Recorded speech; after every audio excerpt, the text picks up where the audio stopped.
قرآن کے احکام پہ بھی مجھ کو چلا دے، قرآن کے احکام پہ بھی مجھ کو چلا دے۔ الحمدللہ رب العالمین والصلاة والسلام علی سید الانبیاء والمرسلین، اما بعد فاعوذ باللہ من الشیطان الرجیم، بسم اللہ الرحمن الرحیم۔ محترم ناظرین کرام، سلسلہ احکام قرآن اپنے اختتامی اقساط کی طرف رواں دواں ہے، اور ہم نے ایک نظر ثانی کی کہ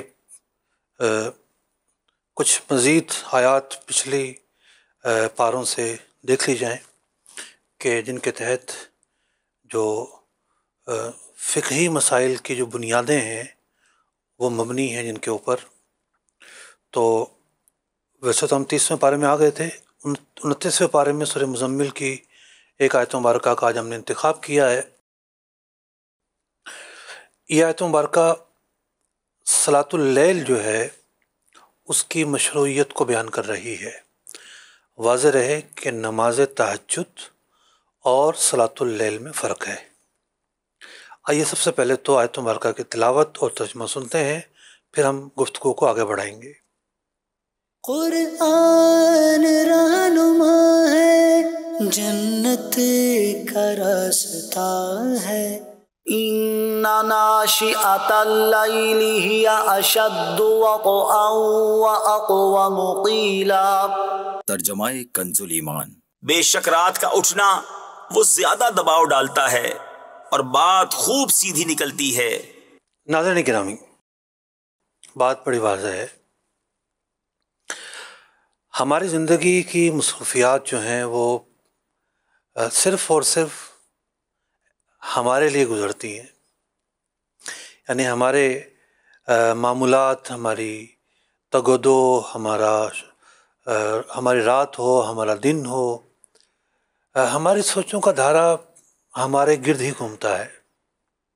حالانکہ اللہ تعالیٰ نے تو ہمیں عبادت کے لیے پیدا کیا ہے، ہم اس کی عبادت کے لیے پیدا کیے گئے ہیں۔ تو جس طریقے سے آپ نے سنا ہوگا کہ طویل عمر کے لیے، صحت مند رہنے کے لیے، بیماریوں سے بچنے کے لیے ڈاکٹر حضرات تجویز کرتے ہیں یا مشورہ دیتے ہیں کہ لائف اسٹائل چینج کریں۔ بس ایک جملہ ہوتا ہے اور بڑا پرمغز جملہ ہے، یہ بہت معنی خیز جملہ ہے۔ لائف اسٹائل چینج کرنے کا مطلب یہ ہے کہ جسم کو ایکٹیو رکھا جائے، سادہ غذائیں کھائی جائیں اور آرام کا خیال رکھا جائے۔ مثال کے طور پہ کوئی آرام ہی نہیں کر پا رہا پورا، تو ڈپریشن بڑھے گا، کئی اور امراض ہیں وہ بڑھیں گے، معدے کی تکلیف بڑھ جاتی ہے جب نیند کم ہو، گلا جو ہے پکڑا جاتا ہے اگر نیند کم ہو۔ تو یوں نیند پوری کرنے کا کہتے ہیں۔ اچھا، نیند کون پوری کرے گا؟ جو رات کے 2 بجے سوئے گا، کیا وہ پوری کرے گا؟ 2 بجے سونے والا نماز فجر تو نہیں پڑھ پائے گا پھر۔ تو لائف اسٹائل چینج کرنے کا مطلب یہ ہوتا ہے کہ آپ فطرت سے نہ ٹکرائیں۔ اندھیرا آئے تو کام روک دیں، آپ بس کاموں کا اینڈ ہو جائے، اور جب روشنی ہو تو آپ کے کام شروع ہو جائیں۔ دن جو ہے وہ کام کے لیے ہے، رات آرام کے لیے ہے۔ تو نیچر سے بندہ جتنا زیادہ ٹکراتا ہے، میں تو ابھی بات کر رہا ہوں صحت کی، اور اس کے بعد پھر اصل موضوع پر آؤں گا، ایک تمہیدی گفتگو ہے۔ تو جب انسان نیچر سے ٹکراتا ہے نا، تو پھر جسمانی طور پر نقصانات کا شکار ہوتا ہے، بیماریاں آ جاتی ہیں، بہت سارے ایشوز ہوتے ہیں، یہاں تک کہ طویل عمر بھی نصیب نہیں ہوتی بہت سارے لوگوں کو۔ تو جہاں ایک طب جو ہے وہ تقاضا کرتی ہے کہ یوں سرکل انسان کی زندگی کا گھومے، وہی قرآن کا بھی ایک تقاضا ہے، وہیں اللہ رب العزت کے بھی احکامات ہیں۔ نبی مکرم صلی اللہ علیہ وسلم، آپ پر ہمارے ماں باپ قربان ہوں، آپ صلی اللہ علیہ وسلم کو اللہ نے مطاع بنایا ہے، یعنی آپ کی پیروی کرنے کا حکم دیا ہے، اتباع کرنے کا حکم دیا ہے، تو نبی مکرم صلی اللہ علیہ وسلم کے معمولات کو، شب و روز کو جب ہم دیکھتے ہیں تو آپ تو فرماتے ہیں کہ عشاء کے بعد جو لوگ مطلب قصے کہانی بیان کرنے بیٹھ جاتے ہیں اس سے منع فرماتے ہیں۔ آپ صلی اللہ علیہ وسلم کی جو تعلیمات ہیں وہ یہ سکھاتی ہیں کہ بس عشاء پڑھنے کے بعد آرام کیا جائے اور بلا وجہ گفتگو بھی نہ کی جائے۔ یہ موجود ہے روایت ہے۔ کیا مطلب ہے اس کا؟ کہ بندہ جو ہے وہ امور دنیا سے کٹ جائے، آرام کرے، اللہ کی عبادت کرے۔ ناظرین گرامی، 3 طرح کے لوگ ہوتے ہیں۔ میں نیک لوگوں کی بات کر رہا ہوں۔ نیک لوگ 3 طرح کے ہوتے ہیں۔ ایک وہ ہوتے ہیں جو فرائض و واجبات پر عمل کرتے ہیں، گناہوں سے بچتے ہیں۔ دوسرے وہ لوگ، یہ نیک لوگ کہلاتے ہیں۔ دوسرے وہ لوگ ہوتے ہیں کہ جو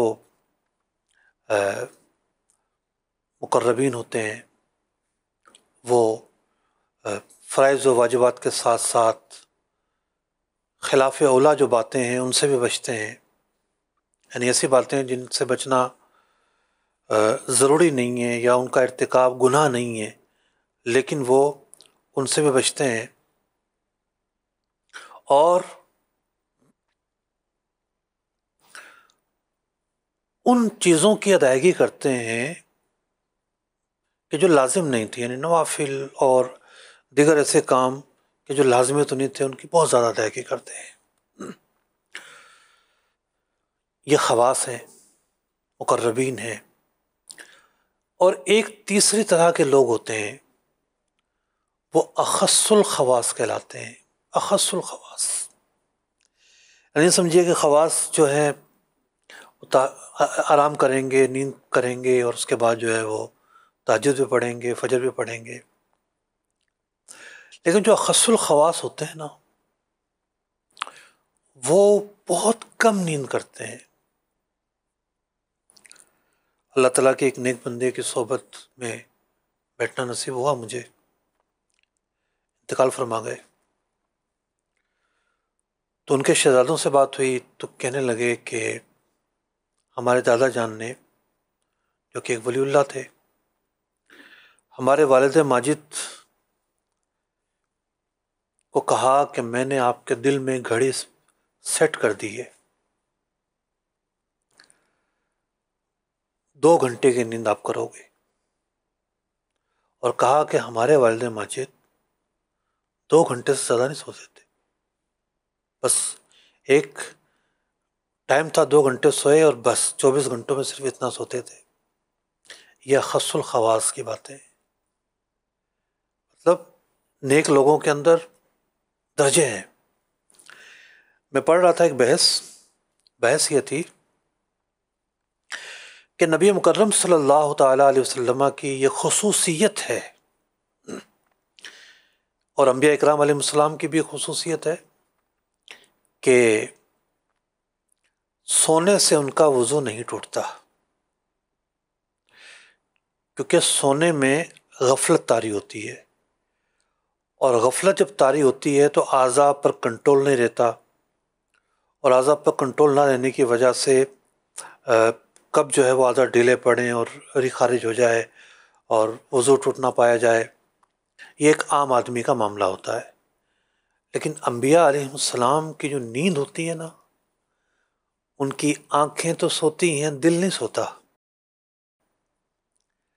وہ ایسے عالم نورانیت میں ہوتے ہیں کہ ان کا جو قلب ہے وہ ایسا روشن ہوتا ہے، ایسا روشن ہوتا ہے، اور یوں سمجھیے کہ بیداری کے اس عالم میں ہوتا ہے کہ اسے اپنے جسم پر پورا کنٹرول ہوتا ہے۔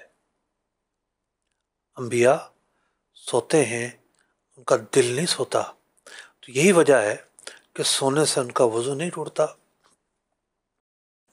حضرت بحر العلوم عبدالعلی لکھنوی علیہ رحمہ اپنی کتاب ارکان اسلام میں لکھتے ہیں کہ بعض اولیاء کرام کو بھی یہ خصوصیت حاصل ہے، جیسا کہ حضور سیدنا شیخ عبد القادر جیلانی قدس سرہ النورانی، ان کو بھی خصوصیت حاصل ہے کہ عبادت، ریاضت اور اللہ کے قرب میں، اس مشقت میں، اس راہ پر چلتے چلتے اس منزلت پر وہ پہنچے ہیں کہ وہ اخص الخواص ہیں۔ بڑا مشہور واقعہ ہے، عام طور پر ایک جملے کو سمجھانے کے لیے میں بارہا اس کو کوٹ کرتا ہوں۔ جملہ ہے کہ حسنات الابرار سیئات المقربین، کہ نیک لوگ جو ہیں جن کاموں کو کرنا نیکی سمجھتے ہیں، جو مقربین ہیں وہ تو ان کو کرنا گناہ سمجھتے ہیں، یعنی ان کے ہاں تو اتنی کم چیزوں پر اکتفا یا اس کیفیت پر اکتفا گناہ ہوتا ہے۔ جیسے کوئی نماز پڑھ رہا ہے، فرائض واجبات امور کا خیال کیا، نماز پڑھ لی، نماز ادا ہو گئی، نماز کا ثواب ملے گا، بشارتیں ملیں گی۔ لیکن ایک بندہ وہ ہے کہ جو اس عالم میں نماز پڑھتا ہے کہ حدیث میں جو فرمایا گیا کہ تم اللہ کی عبادت اس طرح کرو کہ تم اللہ کو دیکھ رہے ہو، اگر یہ نہیں کر سکتے تو پھر یہ تصور رکھو کہ اللہ تمہیں دیکھ رہا ہے۔ دو تقسیمیں ہو گئی نا یہاں پر، ایک وہ ہے کہ جو یہ تصور کر لے کہ اللہ مجھے دیکھ رہا ہے اور خشوع اور خضوع کے ساتھ نماز پڑھ لے، ایک یہ بندہ ہے اللہ کا، اور ایک وہ بندہ ہے کہ جو اس منزلت پر پہنچا ہوا ہے کہ جب وہ نماز پڑھتا ہے اس کی نماز میراث ثابت ہوتی ہے اور وہ اللہ کی یاد میں، فکر میں اور وجدانیت میں نہ جانے کہاں تک پہنچ جاتا ہے۔ بعض صحابہ کرام کے واقعات ہیں، کھال لٹک رہی تھی، بازو بالکل الگ ہونا چاہتا تھا، اب کیسے کاٹیں؟ کہا میں نماز میں کھڑا ہوتا ہوں پھر کاٹ دینا، پتہ ہی نہیں چلا۔ تو نماز جو ہے ان کو کہاں سے کہاں پہنچا دیتی تھی۔ تو بات یہ تھی کہ دو طرح کے لوگ، حسنات الابرار سیئات المقربین، کہ جو نیک لوگ جس طرح کی عبادت کرتے ہیں، جو مقربین ہیں ایسی عبادت کو تو گناہ سمجھتے ہیں، ان کا تو بڑا اونچا مقام ہوتا ہے۔ حضور سیدنا شیخ عبد القادر جیلانی علیہ رحمہ ایک دن آپ مکان اوپر کی منزل پر جا رہے ہیں، دل میں خیال آیا بڑی سردی ہے آج، کیوں نہ آدھا قرآن پڑھ لیا جائے۔ آدھا قرآن پڑھنا کوئی گناہ نہیں تھا، کوئی گناہ نہیں تھا۔ وہیں رک جاتے ہیں، ایک پاؤں اوپر ہے سیڑھی کے اور ایک نیچے۔ کہا نفس تو نے یہ مشورہ دیا کہ آدھا قرآن پڑھ لیا جائے؟ پوری رات وہیں کھڑے ہو کر اسی عالم میں آپ پورا قرآن پڑھتے ہیں۔ اب یہاں بھی ایک تقسیم بندی ہے، علماء لکھتے ہیں کہ جو عام لوگ ہیں ان کے لیے مناسب نہیں ہے کہ ایک رات میں پورا قرآن پڑھا جائے، کیونکہ اس سے تفکر نہیں ہو پائے گا، اس سے غور و فکر کے تقاضے پورے نہیں ہو پائیں گے۔ لیکن جو اخص الخواص ہیں ان کے لیے ایسا کرنا مناسب ہے۔ اس کو یوں سمجھیے کہ قرآن خوانی ہو، ایک طرف آپ بیٹھیں، ایک طرف حافظ قرآن بیٹھے، تو حافظ قرآن 4 پارے پڑھ لے گا، اتنی دیر میں آپ 1 پارہ پڑھیں گے۔ تو ہوتا یہ ہے کہ کثرت مشق اور غور و فکر اور ایک جو کنٹینیو چیز کو کرنا ہے، چیزوں کو آسان کر دیتا ہے۔ تو وہ حضرات قدسیہ تفکر میں اور سوچ میں، افکار میں، قرآن کی گہرائی میں اتنے ڈوبے ہوتے تھے کہ غفلت تو ہوتی نہیں تھی۔ تو قرآن جب پڑھنے بیٹھتے تھے تو تمام تر تقاضے پورے کرتے ہوئے پڑھتے تھے۔ تو خواص بعض صحابہ کرام سے ثابت ہے۔ حضرت عثمان غنی رضی اللہ تعالیٰ عنہ کے متعلق آتا ہے کہ آپ ایک رات میں قرآن پاک پڑھ لیا کرتے تھے، اور بعض صحابہ اکرام علیہم الرضوان کے متعلق آتا ہے، بعض تابعین اور اسلاف کے متعلق آتا ہے، خود امام بخاری رحمۃ اللہ تعالیٰ علیہ کے متعلق آتا ہے کہ آپ ایک رات میں قرآن پڑھ لیا کرتے تھے، لیکن علماء نے لکھا کہ عام آدمی 3 رات میں کم از کم 3 دن میں پڑھے۔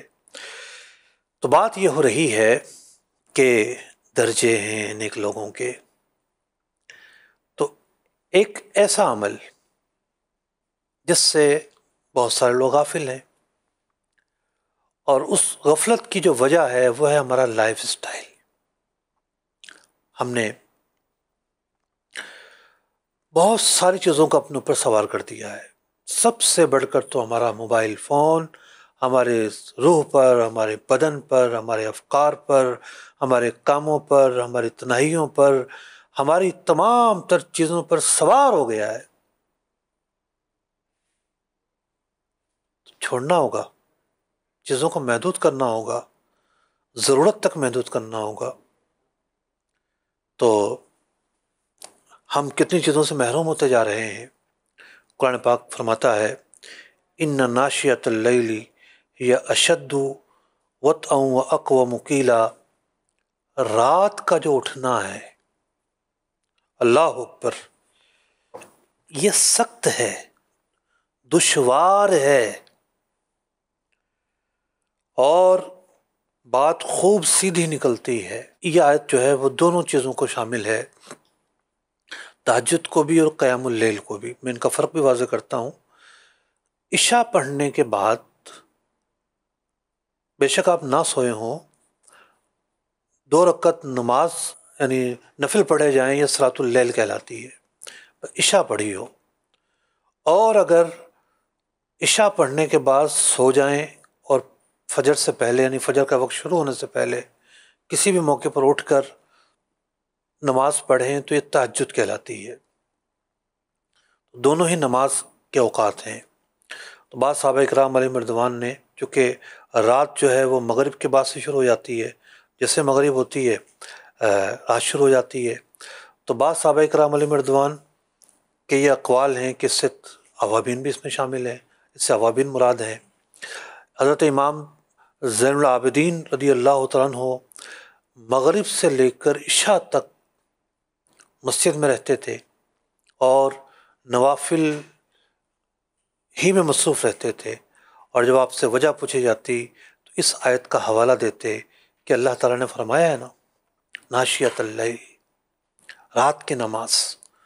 تو یوں کئی اقوال ہیں، مغرب سے عشاء کی عبادت کو بھی شامل ہے، صلاۃ اللیل کو بھی شامل ہے، اور نماز تہجد کو بھی شامل ہے۔ ناظرین محترم،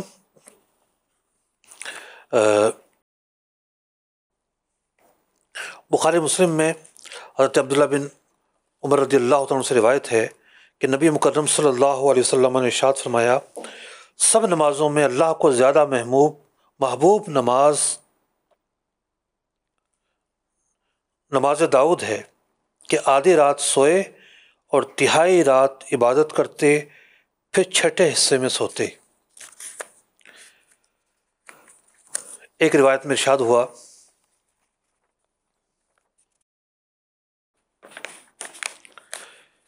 حضرت ابو ہریرہ رضی اللہ تعالیٰ عنہ نے سوال کیا، کوئی ایسی چیز ارشاد ہو کہ اس پر عمل کروں، جنت میں داخل ہوں؟ تو آپ صلی اللہ علیہ وسلم نے اس پر جو ارشاد فرمایا کہ اے لوگو، سلام کو عام کرو، کھانا کھلاؤ، رشتہ داروں سے نیک سلوک کرو، اور رات میں نماز پڑھو جب لوگ سوتے ہوں، سلامتی کے ساتھ جنت میں داخل ہو جاؤ گے۔ تو رات جو ہے، چونکہ اس کو کیوں اتنی اہمیت دی گئی؟ ایک تو یہ کہ دشوار ہے، اگر کچھ سو کے اٹھ کے پڑھتا ہے تو دشوار ہے۔ دوسرا یہ ہے کہ رات کے اندر بندہ تنہا ہوگا، کوئی دیکھنے والا نہیں ہوگا۔ تو اس کیفیت کے اندر جب بندہ نماز پڑھے گا تو اس کا خلوص زیادہ ہوگا، ریا کا جو موقع ہے وہ کم ہوگا۔ اور میرے پیش نظر 10 آیات مبارکہ ہیں کہ جو رات کے جو نوافل ہیں اور رات کی جو عبادت ہے، تہجد ہو یا صلاۃ اللیل ہو، دونوں کو بیان کر رہی ہے۔ ایک جگہ ارشاد فرمایا گیا محمد الرسول اللہ والذین معہ اشداء علی الکفار رحماء بینہم، کہ محمد اللہ کے رسول ہیں، ان کے ساتھ والے کافروں پہ سخت ہیں، آپس میں نرم ہیں، تراہم رکعن سجدا، تو انہیں دیکھے گا وہ رکوع اور سجود میں مصروف ہوتے ہیں، یبتغون فضلا من اللہ ورضوانا، اور اللہ کا فضل و رضا چاہتے ہیں، سیماہم فی وجوہہم من اثر السجود، اور عبادت کا جو نور ہے ان کی پیشانیوں سے ظاہر ہوتا ہے۔ بعض اقوال یہ ہیں کہ رات کو نماز پڑھیں گے، صبح کو چہرے چمکتے ہوں گے، اور بعض روایتوں میں یہ ہے کہ دائمی طور پر ان کے چہروں پر ایک جمال آ جاتا ہے، ایک نور آ جاتا ہے، اس رات کی عبادت کی وجہ سے یا نفل عبادت کی وجہ سے۔ ایک اور جگہ فرمایا گیا کانوا قلیلا من اللیل ما یہجعون وبالاسحار هم یستغفرون، اور جو نیکوکار لوگ ہیں وہ رات میں کم سویا کرتے تھے اور پچھلی رات استغفار کیا کرتے تھے، یعنی نماز تہجد کے وقت اٹھ کر اللہ کی بارگاہ میں استغفار کرنا۔ اللہ تعالیٰ ان لوگوں کے اوصاف کو بیان کر رہا ہے کہ جو نیک لوگ ہیں وہ نیند میں کمی لاتے ہیں، اور یعنی کمی لانے سے مراد یہ ہے کہ ایک غافل آدمی ہے، اس کی زندگی کا کوئی مقصد نہیں ہے، کھانا پینا، عیش کرنا، نفس جو کہے وہ کرنا، یہ ایسے نہیں ہوتے، ان کی اپنی ترجیحات ہوتی ہیں، اور سب سے بڑی جو ترجیح ہوتی ہے اس میں اللہ کی عبادت سر فہرست ہوتا ہے۔ صرف فرائض عبادات کی بات نہیں ہو رہی ہے، آج بات ہو رہی ہے کہ فرائض سے ہٹ کر تنہائی کی عبادت، وہ عبادت جو رات میں کی جائے، اس عبادت کا بیان ہو رہا ہے۔ ایک اور جگہ فرمایا گیا تتجافی جنوبہم عن المضاجع، اور ان کی کروٹیں جدا ہوتی ہیں خواب گاہوں سے، بستر کو چھوڑ دیتے ہیں، کیا کرتے ہیں یدعون ربہم خوفا وطمعا، اور اپنے رب کو پکارتے ہیں دل میں خوف رکھتے ہوئے اور امید رکھتے ہوئے۔ تو آپ دیکھیے اللہ تعالیٰ ایسے لوگوں کے متعلق قرآن پاک میں بیان فرما رہا ہے کہ اللہ کے پسندیدہ بندے، منتخب بندے کس طریقے سے اللہ کی بات کرتے ہیں۔ ایک اور جگہ فرمایا گیا وَمِنَ اللَّيْلِ فَتَهَجَّدْ بِهِ نَافِلَةً لَكَ عَسَىٰ أَن يَبْعَثَكَ رَبُّكَ مَقَامًا مَحْمُودًا۔ اے محبوب علیہ السلام، رات میں اٹھ کر تہجد پڑھیے،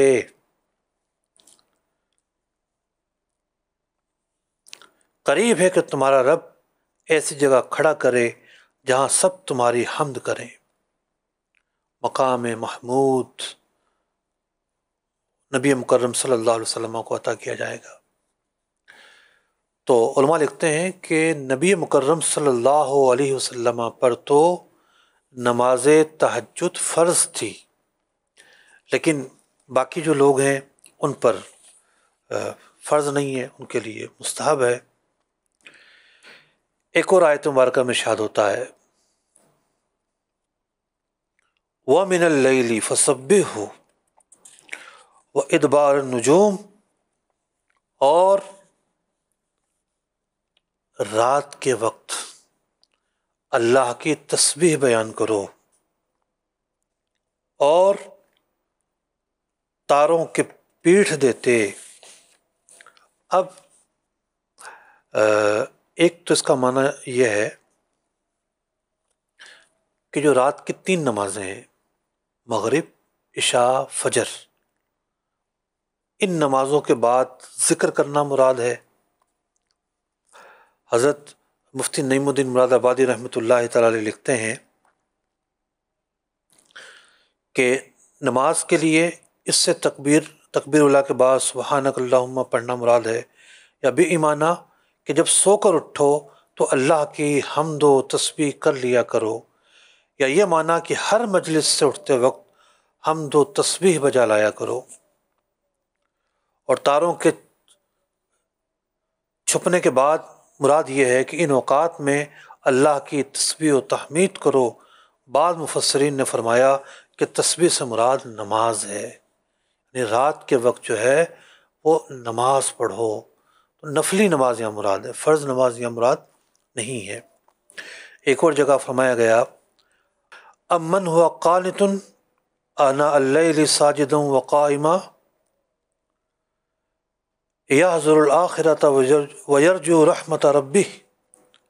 ترجمہ کنز ایمان، کیا وہ جسے فرما برداری میں رات کی گھڑیاں گزریں، یعنی جو اپنی رات کی جو گھڑیاں ہیں اللہ کی فرما برداری میں گزارتا ہے، سجود میں اور قیام میں گزارتا ہے، آخرت سے ڈرتا ہے، اپنے رب کی رحمت کی آس لگائے ہوئے ہے۔ یہ جو پھر آگے فرمایا جا رہا ہے قل هل يستوي الذين يعلمون والذين لا يعلمون، جاننے والے اور نہ جاننے والے برابر نہیں ہیں۔ تو اس کا شان نزول یہ ہے کہ یہ آیت مبارکہ حضرت صدیق اکبر، حضرت عمر فاروق کی شان میں نازل ہوئی، اور ایک قول یہ ہے کہ حضرت عثمان غنی کی شان میں نازل ہوئی، ایک قول یہ کہ حضرت ابن مسعود، حضرت عمار اور حضرت سلمان کی شان میں نازل ہوئی۔ تو اس آیت کے فوائد میں علماء نے لکھا کہ رات کے جو نوافل ہیں یہ دن کے نوافل سے افضل ہیں۔ اس کی ایک وجہ تو یہ ہے کہ رات کا عمل پوشیدہ ہوتا ہے، اس لیے کہ وہ ریا سے دور ہوتا ہے۔ دوسرا یہ کہ دنیا کے کاروبار بند ہوتے ہیں، دل جو ہے جو ہجوم ہے اس سے فارغ ہوتا ہے۔ خاص طور پر تہجد کا وقت ہے، علماء کا ایک معمول رہا کہ انہوں نے اپنی بڑی بڑی کتابیں اس وقت میں تصنیف کی ہیں، تہجد کے وقت میں۔ وجہ یہ ہے کوئی دروازہ کھٹکھٹانے والا نہیں ہوتا، بچے سو رہے ہوتے ہیں، اور برکت بھی ہے اس وقت کے اندر، تنہائی ہے، پھر بندہ نیند لے کر جاگ چکا ہوتا ہے۔ جب نیند لے کر بندہ اٹھتا ہے تو تھوڑی دیر تھکاوٹ ہوتی ہے، لیکن پھر ایک فریش ہو جاتا ہے اور ایک کافی دیر تک فریش رہتا ہے۔ تو یوں یہ جو وقت ہے، اس وقت کے اندر دل جو ہے وہ غافل نہیں ہوتا، فوکسڈ، دل و دماغ فوکسڈ ہوتے ہیں، اور مطلب کہ ساری دنیا کہتی ہے یہ کام فوکس ہو کر کرو، یہ کام فوکس ہو کر کرو، یہ کام فوکس ہو کر کرو۔ دنیا کے سارے کاموں کی اہمیت اپنی جگہ پر، اللہ کی عبادت کی اہمیت تو سب سے زیادہ ہے، سب سے زیادہ ہے۔ تو پھر اس کے لیے فوکس ہونے کا اہتمام کیوں نہ کیا جائے؟ یہ جو ہے نا کہ عین جماعت کے وقت مسجد میں آنا، فوکس ہونے پر اثر پڑتا ہے۔ جو اللہ کے نیک بندے ہوتے ہیں بس وہ اذان کی آواز سنتے ہیں اور چل پڑتے ہیں۔ کتنے ایسے ہیں جو وقت شروع ہوتا ہے مسجد میں آ کر بیٹھ جاتے ہیں، اذان بھی مسجد میں سنتے ہیں۔ اب جو یہ لوگ ہیں ان کا فوکس زیادہ ہوگا، کیوں؟ مسجد میں آئے، دنیا سے کٹ گئے، تسبیح پڑھی، قرآن پاک پڑھا، تلاوت پڑھی، مسجد میں بیٹھ گئے، انتظار میں بیٹھے ہوئے ہیں۔ نماز کے انتظار میں بیٹھنا انتہائی اعلیٰ عبادت ہے، بہت بڑی عبادت ہے۔ یہاں تک کہ ایسے لوگوں کو سلام کرنا بھی منع ہے کہ جو نماز کے انتظار میں بیٹھے ہیں، کہ یہ عبادت کر رہے ہیں۔ اچھا اب کیا ہوگا کہ دنیا سے تو یہ 20 منٹ پہلے کٹ گئے تھے، اس کے مقابلے میں ایک شخص بھاگتا دکان چھوڑ کر آیا، جماعت میں شامل ہو گیا، تو ایک فطری تقاضا ہے کہ اس کے جو دل کے اندر جو چل رہا تھوڑی دیر پہلے، اس کو ذرا وہاں سے کٹ کے دوسری طرف آنے میں تھوڑا ٹائم لگے گا۔ تو فوکس کون ہوا زیادہ؟ تو بات یہ ہو رہی ہے کہ تمام تر چیزوں کے اندر ہم جو ہے وہ بچوں کو کہیں گے فوکس ہو کے پڑھو، ہم اہم سے اہم کام کے لیے اہتمام کریں گے کہ جناب کوئی تنگ نہ کرے، میٹنگ ہو رہی ہے، نوٹس لے رہا ہوں، فلاں چیز ہے، بس مجھے کوئی تنگ نہ کرے، مجھے فوکس ہو کر کام کرنا ہے، توجہ سے کام کرنا ہے، بڑا نازک کام ہے، ساری چیزوں میں ہم اہتمام کریں، لیکن عبادت کیا اس کے لیے بھی اہتمام ہے؟ نماز تہجد کا جو فائدہ ہے، رات کی نماز کا جو فائدہ ہے، وہ یہ ہے کہ انسان فوکس ہو کر اللہ کی عبادت کرتا ہے، بس وہ اللہ کی یاد میں گم ہو جاتا ہے، اللہ کے سوا پھر کسی کا خیال دل سے نہیں گزرتا۔ انسان ہے، خطاؤں کا پتلا ہے، جو خیال از خود آ جائیں وہ قابل گرفت نہیں ہے۔ لیکن جب بندہ اہتمام کرے کہ بھئی جیسے مثال کے طور پر نماز پڑھنے سے پہلے آپ کسی کو فون کرنا چاہتے ہیں، نہ کریں۔ وجہ یہ ہے، یہاں آپ فون کریں گے اٹینڈ نہیں ہوگا، یہاں آپ کھڑے ہو گئے نماز پڑھنے، آپ اس کا فون آ گیا، تو اب آپ کو تھوڑا سا اگر آپ نے اپنے آپ کو ضرب تقسیم کیا کہ بھئی میں سب فون کروں گا، پھر این نماز میں کر رہا ہوگا، یا میرا دل ایک ہوتا نا کسی کام کو چھیڑ دیا جائے تو دل وہاں الجھ جاتا ہے، خیالات وہاں الجھ جاتے ہیں، کوئی ایسا کام بھی نہ کریں کہ جس سے خیالات الجھ جاتے ہوں۔ تو عبادت جو ہے اس کو فوکس کرنے کے لیے یہ بھی ایک کلاس ہے۔ کہاں ہیں ہم؟ دنیا کے ہر ٹاپک پر موٹیویشن ہوتی ہے، سب سے بڑا ٹاپک تو عبادت ہے، اللہ کی عبادت۔ کیسے فکر و ہجوم سے بچا جائے، منتشر خیالی سے بچا جائے، جو دل کا جھکاؤ ہے یہاں وہاں، اس کو کیسے سکیڑ کر لے کر آیا جائے۔ سب سے اچھی کلاس ہے تہجد کا وقت، رات کی نماز۔ ابھی تو ہم قرآن پاک پہ چل رہے ہیں، ایک اور آیت مبارکہ فرمایا گیا والذین یبیتون لربہم سجدا وقیاما، اور وہ جو رات کاٹتے ہیں اپنے رب کے لیے سجدے اور قیام میں، رات کے وقت کی عبادت، شب بیداری کرتے ہیں یا اٹھ کر عبادت کرتے ہیں۔ حضرت ابن عباس رضی اللہ تعالیٰ عنہ نے فرمایا کہ جس کسی نے بعد نماز عشاء 2 رکعت یا زیادہ نفل پڑھے وہ شب بیداری کرنے والوں میں داخل ہے۔ مسلم شریف میں حضرت عثمان غنی رضی اللہ تعالیٰ عنہ سے مروی ہے کہ جس نے عشاء کی نماز باجماعت ادا کی اس نے نصف شب کے قیام کا ثواب پا لیا، اور جس نے فجر بھی باجماعت ادا کی وہ تمام شب کے عبادت کرنے والوں کی مثل ہے۔ ایک اور جگہ فرمایا گیا وَاذْكُرِ اسْمَ رَبِّكَ بُكْرَةً وَأَصِيلًا وَمِنَ اللَّيْلِ فَاسْجُدْ لَهُ وَسَبِّحْهُ لَيْلًا طَوِيلًا، اور اپنے رب کا نام صبح و شام، اپنے رب کا نام صبح و شام یاد کرو اور کچھ رات میں اسے سجدہ کرو اور بڑی رات تک اس کی پاکی بولو۔ تو ناظرین کرام، 9 آیتوں مبارکہ میں پڑھ پایا ہوں، ایک نہیں پڑھ پایا۔ تو رات کی عبادت، صلاۃ اللیل، عشاء پڑھ کر جو نفل پڑھے جائیں وہ صلاۃ اللیل کہلاتے ہیں، عشاء پڑھ کر سونے کے بعد جو نفل پڑھے جائیں وہ تہجد کہلاتے ہیں۔ 2 پڑھیں، 4 پڑھیں، 6 پڑھیں، 8 پڑھیں، 8 تک جو ہے وہ پڑھیں، تہجد میں ہی شامل ہے۔ بہتر یہ ہے کہ 2 رکعت کر کے پڑھیں، مطلب ایک ساتھ 4 کی نیت باندھ لی نفل نمازوں میں یا زیادہ کی نیت باندھ لی، کی گنجائش بھی ہوتی ہے، لیکن 2 کر کے پڑھے جائیں۔ تو ایک حدیث پاک پڑھتا ہوں پھر اجازت چاہوں گا۔ نبی مکرم صلی اللہ علیہ وسلم نے ارشاد فرمایا کہ اللہ تعالیٰ فرماتا ہے، یعنی حدیث قدسی ہے، جو میرے کسی ولی سے دشمنی کرے میں نے اس سے لڑائی کا اعلان کر دیا، اور میرا بندہ کسی شے سے اس قدر تقرب حاصل نہیں کرتا جتنا فرائض سے ہوتا ہے، اور نوافل کے ذریعے ہمیشہ قرب حاصل کرتا رہتا ہے، ترقی کرتا رہتا ہے، یہاں تک کہ میں اسے اپنا محبوب بنا لیتا ہوں۔ اگر مجھ سے سوال کرے تو اسے دوں گا، پناہ مانگے تو عطا کروں گا۔ تو نوافل جو ہیں بندے کی جو روحانی زندگی ہے اس کو آگے بڑھاتے ہیں، بندے کو اللہ سے قریب کرتے ہیں، اللہ رب العزت کا عرفان عطا کرتے ہیں، اللہ کی محبت عطا کرتے ہیں، اور نوافل جو ہیں وہ بندے کو جو ایک اسلام کی فطرت ہے، تو نا دنیا کی فطرت ہے کہ بھئی روشنی میں کام کرو، رات میں آرام کرو، یہ دنیا کی فطرت ہے، لیکن ایک اسلام کی فطرت ہے، وہ یہ ہے کہ مسلمان اللہ کے قریب سے قریب ہوتا چلا جائے، اور جو درجے ہیں غافلوں سے نکل کر ذاکرین میں شمار ہو،